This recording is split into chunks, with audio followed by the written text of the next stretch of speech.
That's right, it's Wednesday, ladies and gentlemen, and that means only one thing. It's time for our G-Damn Pod, where we get to talk about whatever we G-Damn want. With your host, Jamie Nadrox, Magic Mike Winokur, Big Fin Dustin, Sean Draven Davidson, and the dead homie Blaze.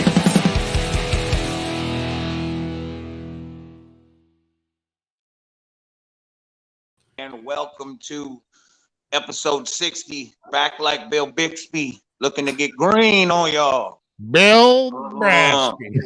Bill Brasky. I'll drink to that, Bill Brasky. Look at all the day drinkers. I love it. How y'all doing? It's me and my pals, and we're back again. We have another exciting episode for you, episode 60 for your ear holes and eye holes. We have a lot of fun stuff we want to talk about today. We want to talk about the Halloween movie. Halloween Kills. Yo, what up? Everybody checking in the fucking comments and watching us live. We appreciate y'all. I don't know. I'm sure Sean has a topic or two. He's the topic master. I know Blaze might have a topic as well. And I wanted to throw this out because in case, which I was right, Blaze hasn't seen Halloween Kills. How about you, Sean? You seen it? I have seen it. You have seen it. Okay. Whoa. All right. Fair enough. Okay. So the fucking drive-in was sold out. God damn it! Okay. Now I'm on Peacock tonight. Damn it! I'm watching. I have it on. Yes, that was the way to go. It was nice. Yes. Okay. So we're gonna try to make this, I mean, as spoiler-free as we can, but at the same time, full knowing there is another movie that comes after this. So we're all gonna be on the same page that. We're gonna guess Michael makes it, right? Yeah. Disclaimer: I'm spoiling. Come on.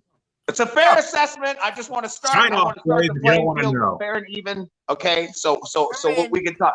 There are a lot of pros. Shot him 6 times and he got up. I mean, come on, right. And I don't want this to be. I'm not here to bash the movie. I love the franchise. Michael Myers is one of my most favoriteest serial killer new monsters, I guess you could say, ever. So I'm not here to bash it. I love it. I want to talk about the pros and the cons that I seen within the movie as a whole. Dustin just left us. That's crazy. Okay. First of all, you got to talk about the 2018 movie. Spider on my leg. You're back. All right, we're gonna talk. I wanted to say before I started talking about Halloween Kills, I wanted to talk about the 2018 movie and how in that movie, that was not a perfect movie to me either. There were some things that I disliked. There were some things I liked. There were some things that I grew to like other Halloween movies. I just know that in the Halloween franchise, you are either all in or you're all out. There are some people that are just like try to deal with it like it's a regular movie. It's not. It's a franchise. We're passionate. We love this motherfucker. We love this story. The 2018 Halloween takes place after the first original Halloween, correct? I thought it was after the second one. See, I thought it was just after the first. It negates all movies after Halloween 1, Prime. Yes. So keep that in mind. I can respect that because I actually respected and enjoyed Rob Zombie's take on Halloween as well. He was given the franchise. He took a new, fresh approach. He showed us what we didn't see before that night. He showed us like a lot of different things, which I thought was very unique and very fresh. So in that same token of respect, I can get down with that. That's fine. Okay, we break after the first movie and then we jump to this. It takes a lot of the specialness away. It takes a lot of there's a connection between him and her. You take away that they're related, it kind of makes it even more distance. Now he's just a stalker. You know what I mean? Yeah. It's like you're really lessening the gravity, in my opinion, to the character. But that said, that's fine. He's still a creep. He doesn't talk. He's a fucking psychopath. He's gonna get her. Okay, what I liked about this movie, now Blaze, I hope none of these are spoilers for you. These are some fun points. These are some fun points. Yeah. Okay. I think a definite pro is that we get to go back and we get to see Hawkins, Officer Hawkins. We know Hawkins from the 2018 movie. We were introduced to him. He's the cop. He's kind of like the new Sheriff Brackett, so to speak. We kind of associate him like we knew Sartain was the new Loomis. We just kind of put this shit together. Okay, so we get to go back in Hawkins' back timeline to that very night, the first night when he broke out and he was Michael Myers with the mask and he was a grown-ass man killing people. That still happened. We still go there. There's a con within that, Pro, because when we see him at that point in the continuity, he should have been shot 6 times the way that Blaze had said. They say that there's some blood and some stuffing on his suit, but he looks fresh and clean. He looks right from wardrobe. Action! And it's like, it's great. It happens so quick. You know what I mean? I'm really looking for bullshit and whatever. But as a fan, I've noticed a few people say that. I want to mention that. That's very, very clever that somebody noticed that he looks very fresh and clean from falling from a window, getting stabbed in the neck, getting shot 6 times. So that was one of the things where it was like, I like the idea that we see that. We also see another character, Blaze. I'm totally not going to spoil that for you, but I do want to mention that there were 2 debates that it was CGI and or an actual mask. The guy who did the prosthetics on Michael, James Jude Courtney, also did what I heard. Now, I can't validate this shit, and I need to know. If you know, tell me, because I want to be for sure. But I heard that was a mask. We see that guy at the end of the hallway asking, Hawkins, did Michael kill again? No spoiler. Yeah. No, he did. But that scene, that idea was probably the saving grace of the movie. Like at that point, the whole thing could have just, whatever, derailed, and it would have still been awesome to me. But there are some other things as we go forward. Another con to me was if you to know I know part 2 wasn't supposed to happen, but in the 1981 Halloween 2 movie, we are all inside of Haddonfield Memorial Hospital. That is the whole take place of the movie. In that movie, there are 10 people tops. Laurie's one of them, and a security guard's one of them. So 8 people tops you see in the whole fucking movie. The movie before that, Halloween, John Carpenter's Halloween, we only see like 12, 14 people total in totality in the movie. The credits has way more names because there's people behind the scenes you didn't see. What I'm saying is, what I know as Haddonfield to be is a very quiet, quaint place. There's not a lot of people.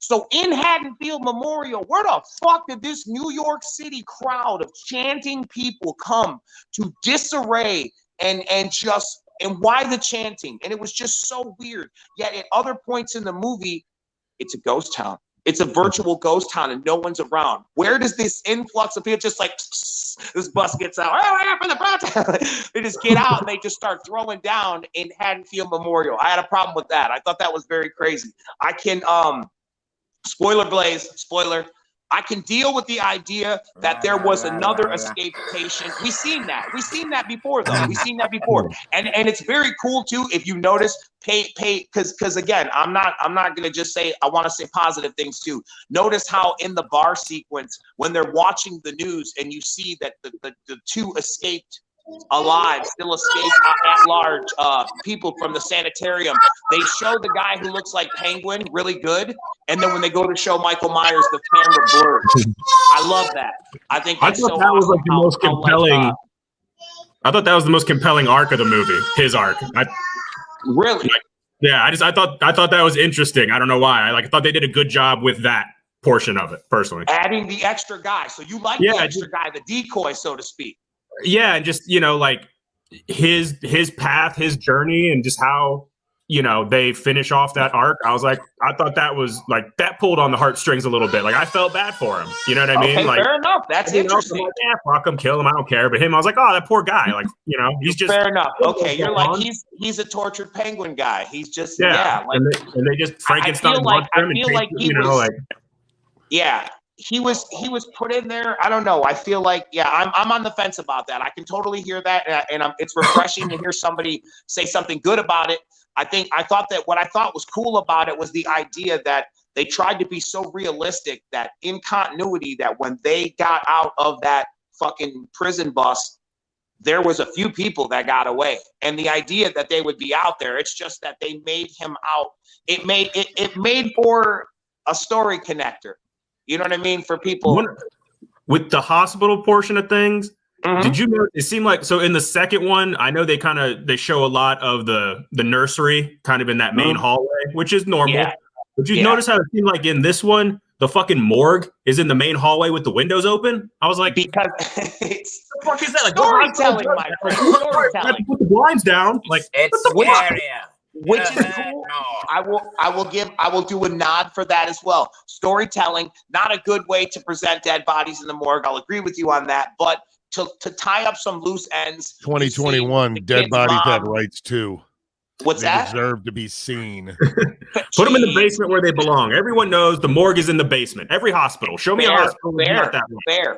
Fair. Come on. So I believe Blaze will agree with that. Dead people. I liked how you were allowed to tie up the loose ends if you were wondering what happened to characters, because we still never find out. I still believe that the doctor, the girl, she's dead. The doctor and the girl from the bathroom in the 2018 movie where he comes in and drops the teeth in the bathroom when she's using the toilet, and then he comes in there. He beat the shit out of the doctor, but he's still like blinking and looking. And if Hawkins is carried over, that guy might still be alive too. So I'm still not giving up on a lot of characters for Halloween Ends, because I noticed that too. There was some continuity play, like some Insidious work, what I like to call it, where there were cast members that were getting in the car in the 2018 one that were now in the bar in this one. So I thought that was cool. Some of that kind of stuff. I also think another con for me was Tommy Doyle. It's a talent show. He gets up and turns it into this weird AA meeting. It's just like I feel that there was a better way to insert the storyline for the people who don't know. And I think that it was just so straightforward. You know, how much for this beer? $2.99. Did you know that Michael Myers came around here? You're like, whoa, sir, just how much for the fucking beer? He was about your height. You're like, listen, storyteller. Like everybody went into this fruitful dialogue to try to establish things, which I thought was kind of awkward. I'm sure it'll grow on me because I'll just accept it and I love it the way it is. Actually, he stole the beer. He didn't seriously, no, man. I paid for the beer, man. But that was kind of my thing with the whole movie. It was like that for me. I didn't like the script that much. Like all these little monologues, like I said, these AA meetings, like it was weird. It was weird. I'm like, who the fuck says that? Like I had to watch it. Hold on. You're right.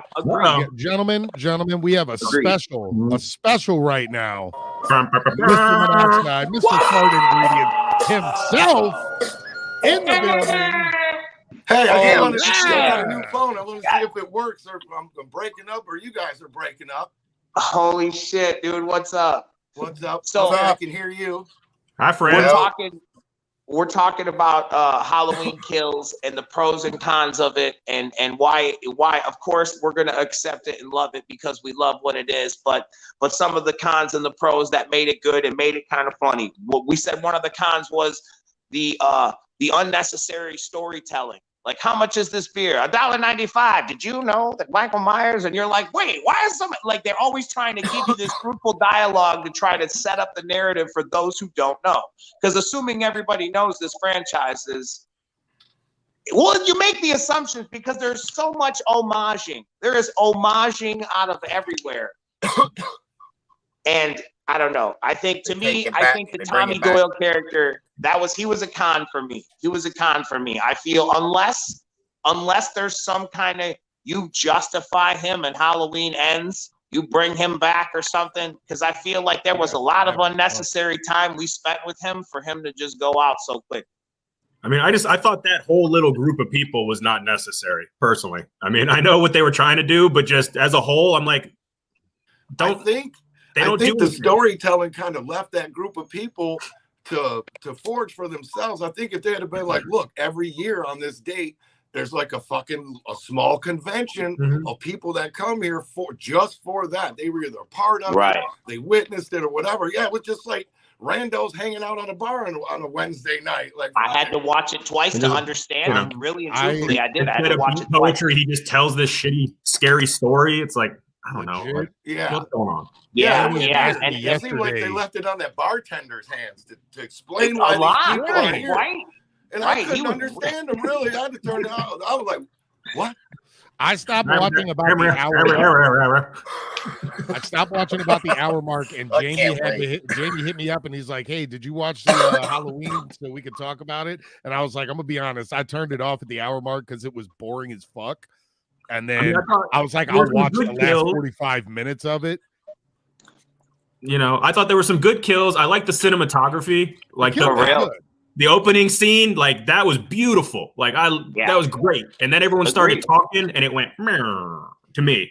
But you know, and there was a couple of weird edit things I noticed, like the little group of friends, the dark-haired chick who hid by the tree, and you just see he just kind of crosses the bridge, but then when you see her again, she's like beat up. I'm like, well, she fall? Like what happened there? Her nose was all bloody. Like there was something that got edited out there, but they didn't do it well. And I was like, well, that's you know, I'm gonna take you behind the scenes a little bit now.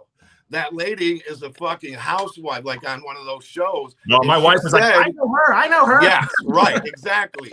She said that during that scene, she fucking broke her nose in real life, you know, doing that scene, and then ended up getting some cosmetic surgery to fix it. She went hard. Weird, like, you know, she's not bloody at all or anything. She hides, and then the next time you see her, it looks like he was like wham in the face, and it's like, well, how'd that happen? Like it's just kind of a weird continuity, bad edit. I was like, a movie of that size, like no one picked it up or just didn't care. Like aside from the Tommy Doyle and Anthony Michael Hall, just kind of, and I know he didn't write it, and he was told to do what he did, so I can't blame it being over the top on him. But what I will say is, I gotta have more. Like you almost made him so annoying to me that now I care. So now I need to know more. I hope they bring him back. And the other thing is, what I was gonna say is, when they all physically jumped Michael Myers, that crew, that lynch mob, that group of individuals, I believe for my Haddonfield dollar, that I believe. Earl, bring the truck around. Boom, boom, boom. And we got him. It's like 4 guys, a chick. You know what I mean? It's like whatever. It's like a small crew. What we seen at that Haddonfield Memorial Hospital, I don't know who the fuck all those people were. And if there were that many people in the community, I honestly think he would have. I don't even think the 2018 one would have happened. They'd have been like, there you go right there. Let's get him. You'll die tonight. God, what? The thing they were like the Minitoads and SpongeBob. Like, you know, the 2 kids playing kind of Scooby-Doo at the end. I'm like, why the fuck are you guys going in? Like, that doesn't make any sense. Right. You're 16 years old. And why is it in every one of these movies, you're in the same hallway or upstairs, downstairs, you hear a scream and a loud thud, and you're like, what is it? Like, and I also noticed running like, oh, he got him. Like, well, I'll go shoot him in the back. It's like, what happened, Tommy?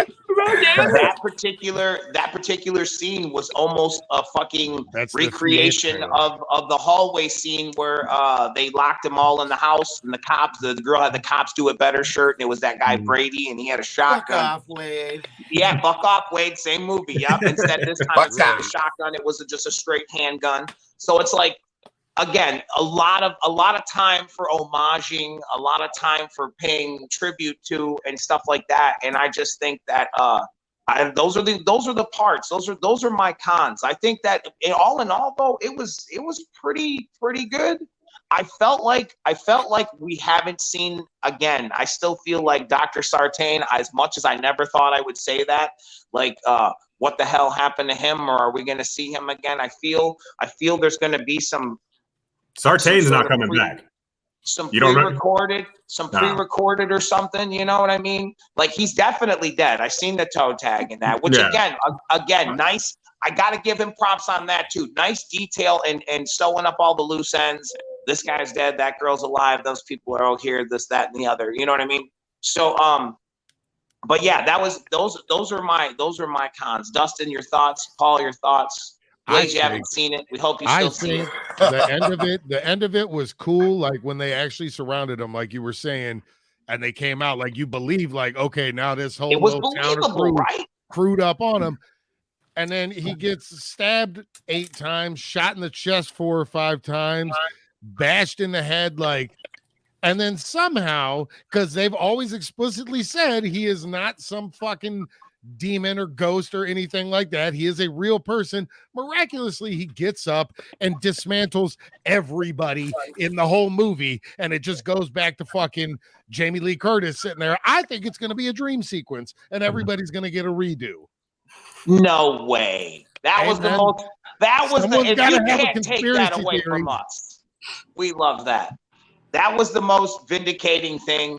It was real. It was believable. They had gotten him. It was almost Walking Dead-esque.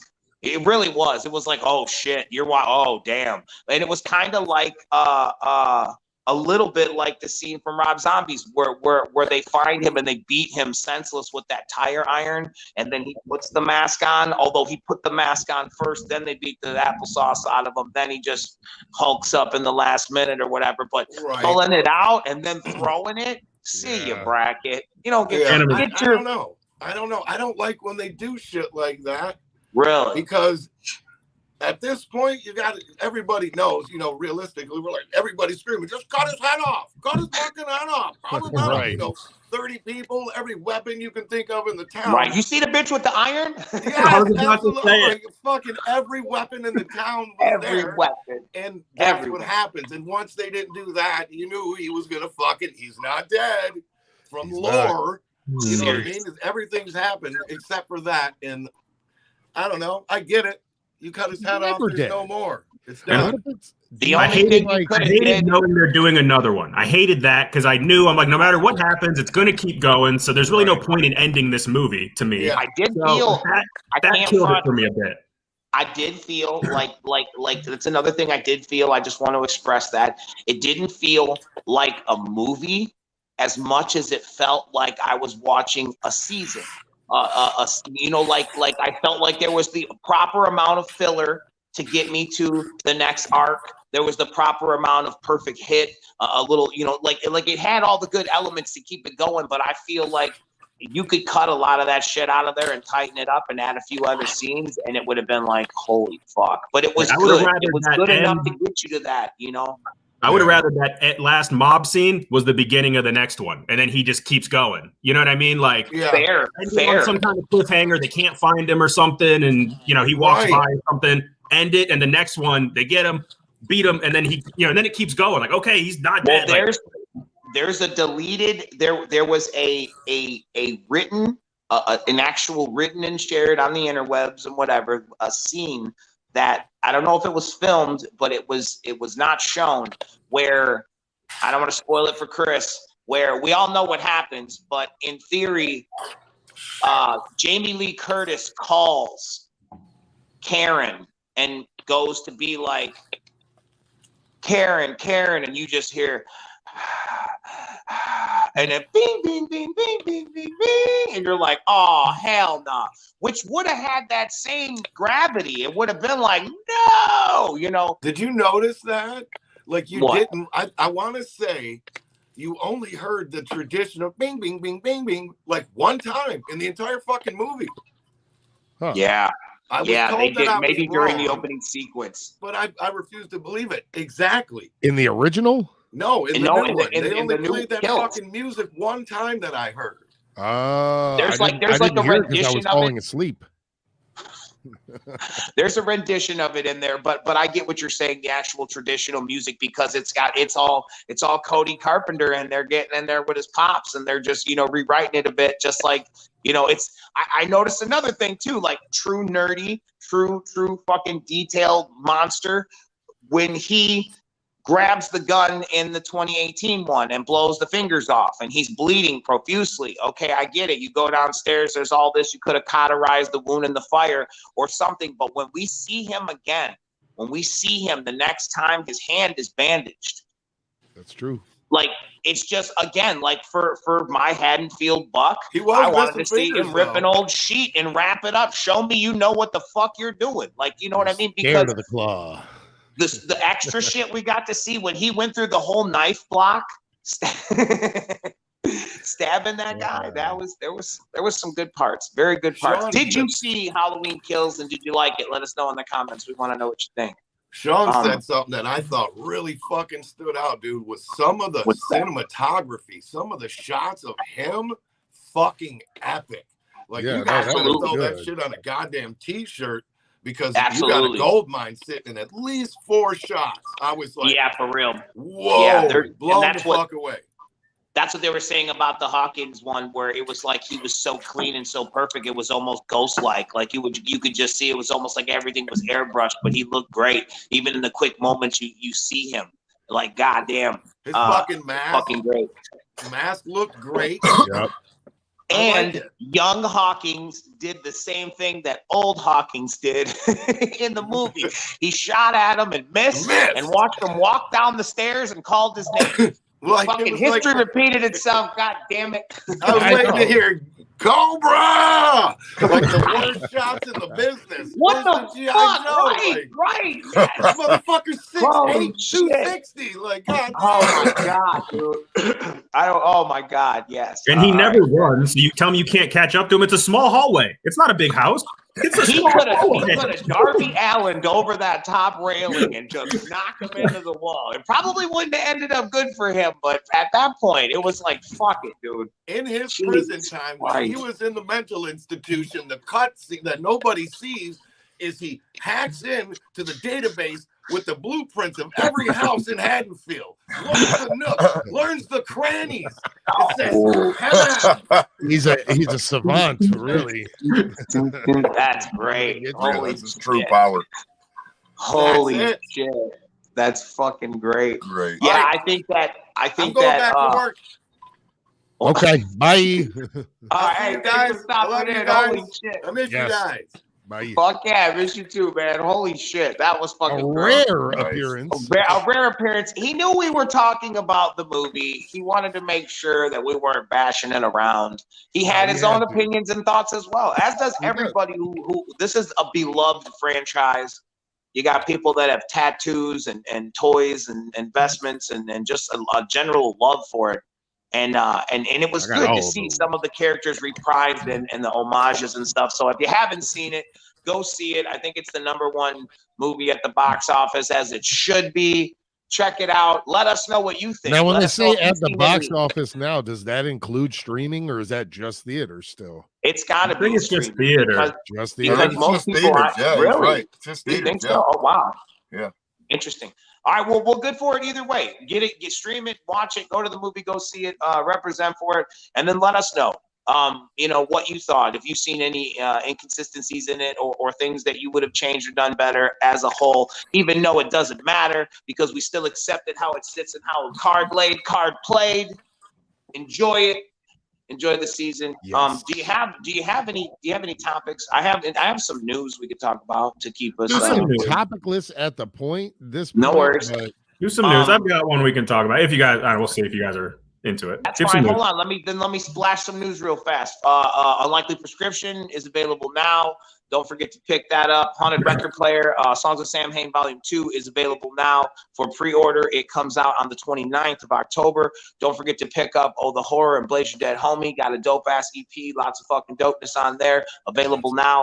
Lots of cool stuff to haunt your Halloween pumpkin. Available now on mnestore.com. Don't sleep. Check them out. All right, Sean, there you go. Did you guys see the last Dave Chappelle special? Did you guys watch stand-up stuff? You guys into stand-up? Paul told me about it. I've heard a couple people talk about it. Yeah.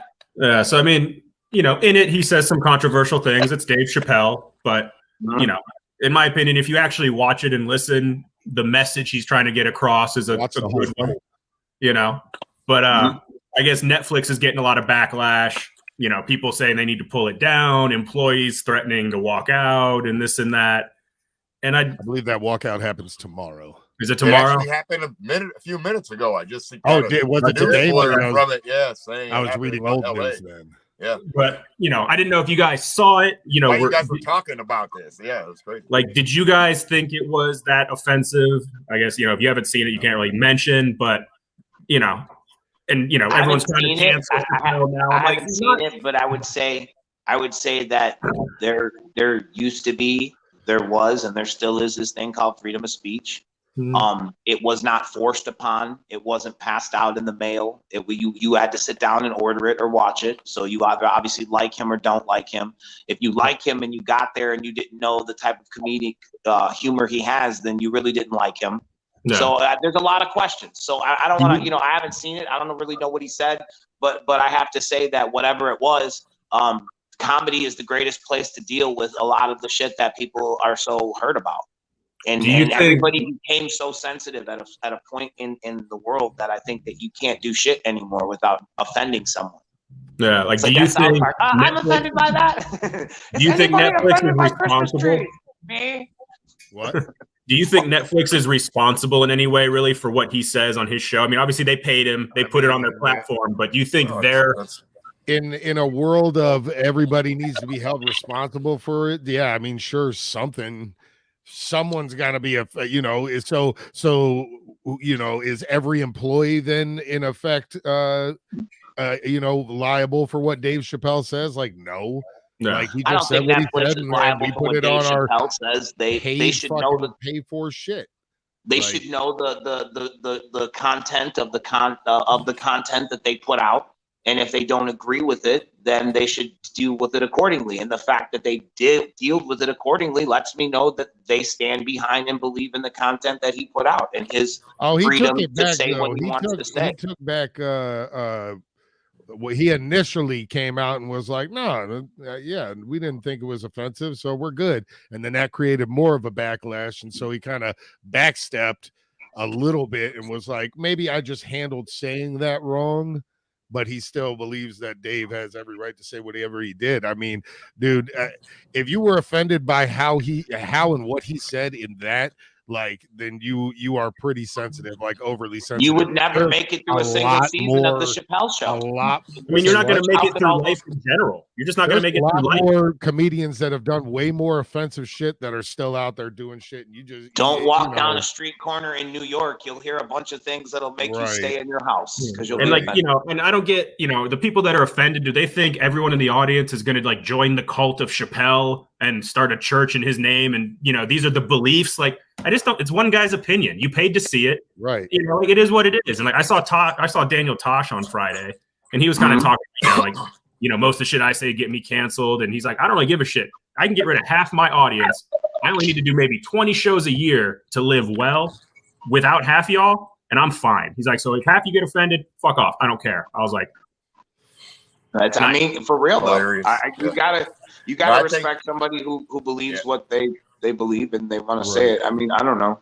Yeah, I think, like I said, it's I don't know how it all stemmed off from any of the stuff, because I didn't get to see anything or what was said at all, so I know nothing about what was said by Dave Chappelle. But I think it seems like it was something that was going on with the company, like the employees at the company and Netflix between them. And then it stems into something bigger, like a big thing, because, and I think he said, I think Dustin might have said it, like maybe the employer, the Netflix guy, came down and just said, like, I don't care what you say, fuck you.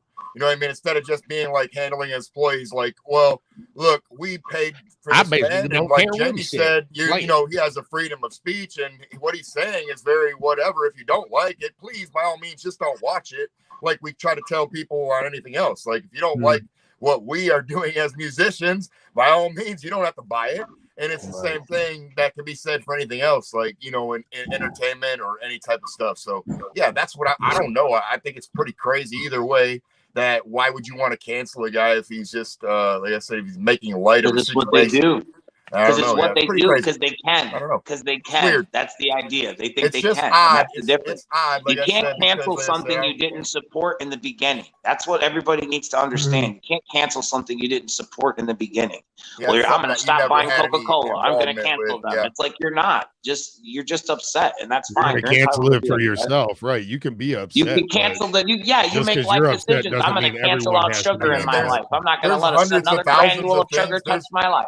There's probably millions of things that are canceled, in my opinion, that I don't watch already or don't look at anyway as it sits now. Right. I mean, it's like, I find new things now every other day. So yeah, but it gives people I'm sure validity everybody because does that. they don't, can, you know, they don't even realize what they're doing until they figure it out. You know, it's like, Hmm. not like I canceled it, but I just don't even care. Don't even look at this because I'm interested in different interests. I know, things but that it's are like, not and I want interesting to to, me. We didn't Like need a you word for it said. back So in if the you're day. not interested in it, then what you're not gonna be able to cancel something that you never had any interest in the first place. right.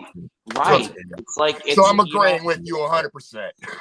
I'm just saying that, you know, like, It's even crazy. like we said at the beginning, I wanted to make it clear that I wasn't going to bash the Halloween movie. I wanted to talk about the good and the bad things about it that I thought, in my opinion, and still encourage you to go see it, because I think that everyone should have an opinion. And if I was going to be like, well, it offended me because of A, B, and C, and you shouldn't see it, why the fuck shouldn't you see it? Maybe it won't offend you. You know what I mean? Right. It's very presumptuous that everything I think you should think. And I encourage people to see both and really listen to the whole thing, watch the whole thing, you know, digest it before you start typing on your fucking Warrior keyboard. You know, I might check it out. Remember now that I said that. I had to watch it. Like I said, I watched all of Dave Chappelle's shows, so it might be, you know, I just didn't know he had a new documentary out. So I mean, he did three Netflix specials over the past couple of years, and this was the last one. And now he's saying he's taking kind of a hiatus. He's going to go away for a while, go hang out in Yellow Springs, and just be Dave. So this was it's called The Closer. It's the third one, and he's like, I'm going to take it home. You know, I'm gonna end it. So.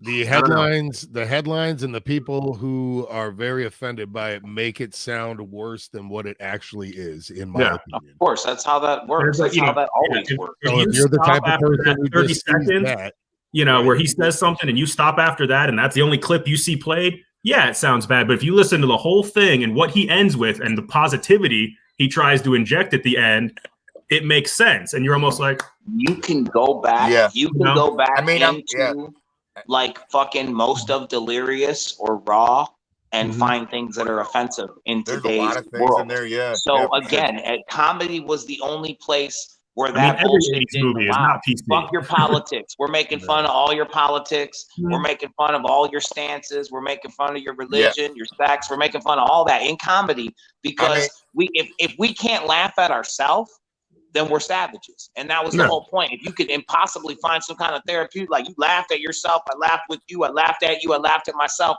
maybe we can make this shit work. But if you're just that, you just can't be joked at. I can't have, how dare you scoff at me? How, you know, like, it's like, you're so uptight, you're never going to get it anyway. You know what I mean? Like, so it's like, you can't sit in an audience like that and go, ha, he's making fun of you. And then when it comes to you, like, and be offended, right? 100%. And I've seen people take that going stance down the too. line, like, making fun of everybody. Cool. You can say whatever you want, but don't say about fill in the blank. It's like, that's very selective. And it's like, how better then is that group? You know what I mean? It's like everybody's fair game in comedy, man. It's always been that way. You know what I mean? Seriously. For sure. Just, it is what it is. And that's, so I don't know. That's a very touchy situation. I haven't seen it. If you've seen it and you know about it, let us know what you think. If you think that it was super offensive or if you thought that it was just comedy. I don't know. Yeah. Something else I saw that, I mean, it was announced a while ago. I don't think we ever really talked about it. I mean, it's definitely kind of a changing of the guard in a way to me, is the Super Bowl halftime show. Do you guys see who was announced for that? Hell yeah.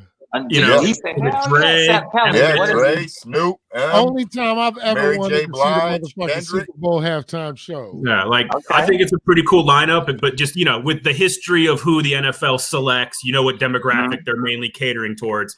So I thought to have that lineup with no real diversity, if you will, like I thought that was interesting and just, you know, says a shift in the philosophy and just the whole overall. They moved that way last year, right? With it's a different type, yeah.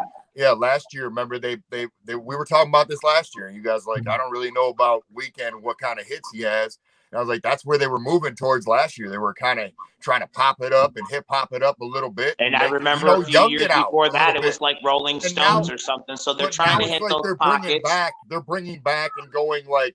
They're going, more hip hop, but more like full on, like a range of hip hop all the way through the years, which is pretty cool, I think. Wow. And normally it's like, you know, there's a rock act and they might sprinkle in a rapper like Aerosmith and Nelly or, you know, someone in Beyonce or whatever. But like this year, Nelly's got a lot of hits. You know, so I thought it was interesting. I'm interested to see what they do with it.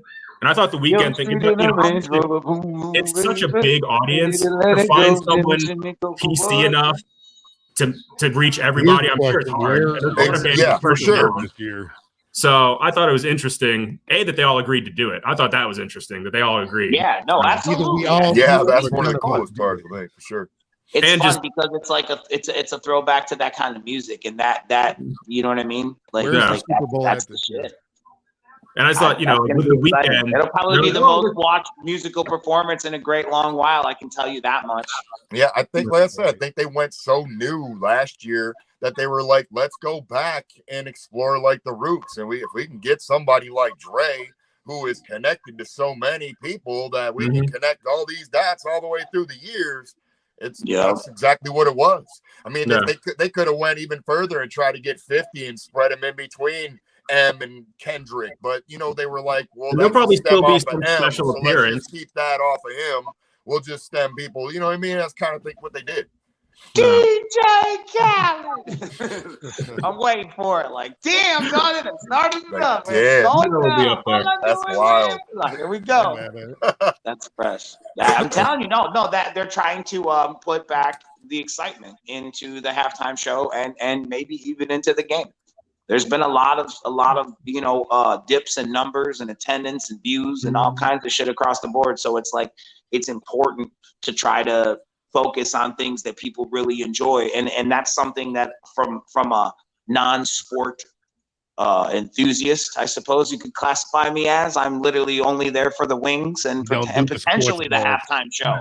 You know what I mean? The fucking Swedish meatballs that I am judging. Right, I am judging your dip sauce selection over watching the touchdowns because I simply don't give a fuck about that. Nothing but the Swedish meatballs. So that's good. They're smart. They're focusing in on good stuff. Understand this: when I go over there, I'm eating 90% Swedish meatballs. I might get a roll. Just give me that in a fork, and it's like these are for me. He's in there. He's in there. Right. Gotta have it in there. And then by halftime, I can be like, and then I don't have to watch the rest of the game. I can go. You're the horn section in the band for the halftime show? Sir. Yes, sir. Yes, indeed. Holy shit. Any last topics or news or anything? I was gonna ask you guys, since it's getting close to the season, haunted hay rides or haunted house, what's more bang for your buck?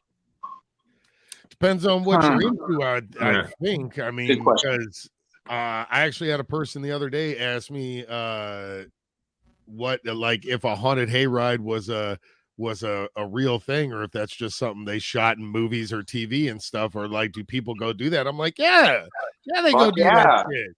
You kind of, what? And they had a million questions. It was, well, is it comfortable? Like, what do you sit on? And I'm like, you sit on a bale of hay in the back. You sit on the edge. Is that comfortable? I'm like, it isn't. I don't know. Sometimes you got cocoa or something, or you're a little older. You put a little schnapps in there. Well, I figured it'd be bumpy. Do you need like a lid? I'm throwing my hot cocoa at the first ghoul that come at me. Haunted hay rides are for children, I would think. They're kind of fun. I don't know about that. I went to a haunted hay ride one time. It depends on what you're into at the time. I could do both. Like, do I want to walk and get scared, or do I want to sit? I mean, they ain't put their hands on me, but they got close as hell, and I was like, "Hey, dog, don't touch me. Don't touch my body." I think you can get more kinds of scares in a haunted house. I think the haunted house, okay, they're just gonna come out and they're gonna grab you, they're gonna scare you, jump scare. But with the haunted house, you gotta walk through it. There's different sensory things. Maybe it's a shock, maybe it's a flashing strobe thing. Like, there's more scares to me at a haunted house. To me, the scariest thing of the haunted hayride in the woods was this one it was the brake lights of the tractor that was pulling us or whatever. Yep. And it was completely just dark. And when he hit the brake lights, you could see these motherfuckers running at us, and you're like, "Hey, dog, go, go, go!" And you start driving, and then he takes his foot off, and then next thing you know, somebody grabs at you, and you're like, "Oh shit!" That kind of fear, that's amazing. But when you're inside of a haunted house, it's more like, I don't know, man. I've been in a couple scary haunted houses that were pretty fucking crazy, dude. I did a haunted crazy ones, but it feels like, I don't know, man. When you're outside and you can't see shit, like you're just in the woods, like, I don't know if that's someone coming up or maybe it's a coyote. Something could happen. That could be scary as shit. Do you remember that fucking that when we were at the Rob Zombie weekend thing or whatever, and he had his own haunted house, dude, and it was like, right? Yeah, there was this one, and I missed them. They put all of my guys over your head, every one of them. They were like hitting people with some kind of symbol on their head and putting a bag over their head. I was like, I don't want none of that symbol shit. And they just put the bag over my head, and it was fucking terrifying. They shoved you in this room, and you were getting electrocuted. It was all kind. I mean, obviously, but I mean, like legitimate. You felt the hairs on your arms standing up. It was like sensory. It was three of fucking us, rad. me, Paulie, and fucking the lighting guy, and we're walking through with bags on our head, and I'm like, Paul, and he's like, I'm here. For real. And he's there, and I'm like, okay. And then I heard something, and I reached back, and he's not there. And terrifying. Someone took him, and he ended up at the end somehow. And you can't see shit because you have that weighted bag on your head. So it was just like it was something else. You were feeling with your hands, and that wall was like had that either that was like fucking the voltage, like the walls were shaking, vibrating, so it felt like that. Or there was like that fucking. It was crazy, dude. Very, very intense. What do you call it? Sensory deprivation. Something like. I went to a haunted car wash once when I was younger, and that was pretty terrifying. You had to keep the doors unlocked and the windows down, and you go through this car wash, and it was like they're opening your door, they're coming through the window, like it's loud because you're in the car wash tunnel, like machines are going off. It was intense. It was cool. I fucking love it. No, that's great. Here I'm thinking it's gonna be a bunch of ghouls walking their car. Like it was cool. Yeah, I think like for real, I think you get the best at the haunted house for sure because it's an enclosed area and there's much more tight spaces where you can bang and scare, or you can chase after somebody, or you can put stuff on. I remember going to ones where me and Madrox went to one on 9 Mile, and remember we walked in there, and on the floor there were like mice and all types of roaches and weird shit on there, and they were like they lit it up. And you were like it looked like you were walking on these motherfuckers. It was like, oh, you son of a bitch. And then they cut it off. Yep. So it's like shit like that. There were a lot of weird things, and they put you in an enclosed place and shove you through things. Then they start whipping shit at you. And you're just like, what the fuck? So they got some weird, so there were some crazy ones like that. Now the hay rides always were. They were like jump scares for sure. Like it was always sound. Yeah. And like he said, somebody like rustling through the woods after you were through the fucking apple trees and shit. But usually the one that got the most people that I remember, because I worked at one for a few years with my cousin and a few of his friends. And the one that got the most scares was always the fucking ambulance and the fire truck and the shit. It would come close, you wouldn't see nothing, and you would hit this corner, just fucking lights, sirens and sound. You're like, holy shit, is it gonna hit us? Like what? All of a sudden, it's Resident Evil shit. Crazy hell yeah. Yes. That was the one. But yeah, for real. It was always cool. But I think for sure Haunted House is the one to go to. And if you can get both of them, then that's the best one right there for sure. Was it Matt Nick who was working with you? Yeah, you know it. You know it. Come on, you knew that answer was there. Everyone just thinks he's dead in the corner. Like over here. That's great. I remember we went. Yes. Holy shit. I would love to see Matt Nick with the ham fist come grab you with the ham fist. Like, man, that's the scariest thing. Like, holy shit. Holy shit. I was gonna say, I remember there was one that was like a hybrid between a haunted house and a hayride, but you walked. You weren't on the hayride. You walked through this open field area, and there were different little hallways and stuff you could walk through, and there were people in there. Like you would just meet someone on the overpass and be 3 people with glowing eyes, and you're like, dude, don't fucking touch me. And they're like, go this way. Fucking terrifying shit. So make sure you go out and represent all those Halloween attractions and fucking have you some fun this year. And wear your mask. All right, show that ad one more last time, and then we'll wrap it up. Don't forget to check out Fright Fest. We got 9 Point, Drive By, Dropout Kings, Al Azul, E. Lou, and The Horror, and Voyager. Voyager 3, I believe, is the name. He's a DJ. He's pretty dope. Makes some very, very cool ambiance. I'm pumped for the 9 Point boys. I'm fucking pumped. Yeah, dude, Me 9 Points too. is shit, dude. I've been a fan of 9 Point for a while, dude. Seriously, that's a dope ass lineup.